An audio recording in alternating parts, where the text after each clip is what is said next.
I'm personally really interested in these ancient through lines to Lord knows what they actually are. But in my life, they've been pretty beneficial, honestly, over the last 20 years or so.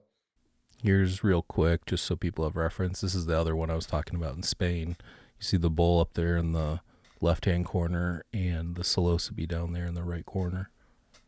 Well, and since you're bringing up the images, I got to shout out Colin Clark, who's an ethnomycologist in South Africa, and he's been on the podcast Mycopreneur, and he's contributed a few new species, quote unquote, to science. They're old to indigenous, but new to science. But he has analyzed over 300 cave paintings across South Africa and Lesotho, who and has been able to, just like the one you showed, they're very clearly mushrooms. Like it's people dancing around mushrooms. It's like the bee figure in the cave, and that's his hypothesis. But not just that they have the cave paintings, but that there are these different diviners and healers who have shared in South Africa that they have knowledge about this, and that now is when they want to share it with people. And like this is a well documented, academically substantiated, for whatever it's worth, emerging science. Because for years people would be like, "Oh, there's no record of use." It's like, yeah, well, who's really asking? Like you went down to the Mazatecs and look what happened there.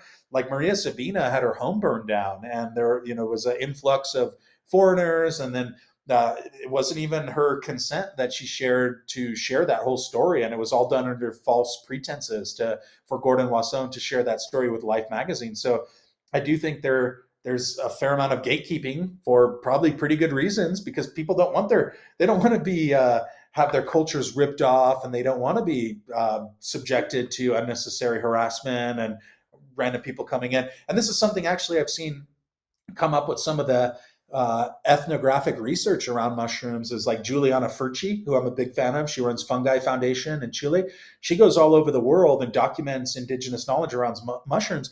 And she shared that in some of the cultures, people don't want that knowledge outside of their tight knit community, because they say, we're not comfortable with, next thing you know, we're going to be treated like these museum specimens, and then the government's going to come in, and then they're going to do this, that, and the other. So like it is that time. And I always trace that back to, that's where diplomacy comes in. And I grew up in the kind of citizen diplomat community, hosting exchange students all over the world. I found mushrooms. Then I found all over the world they have traditions with mushrooms and psychedelics. So I'm like, wow, I don't have to be like a rocket scientist explaining the academic and physiological aspects of these things. Like I can just make sure that these different people feel comfortable and valued, and that I can contribute something here and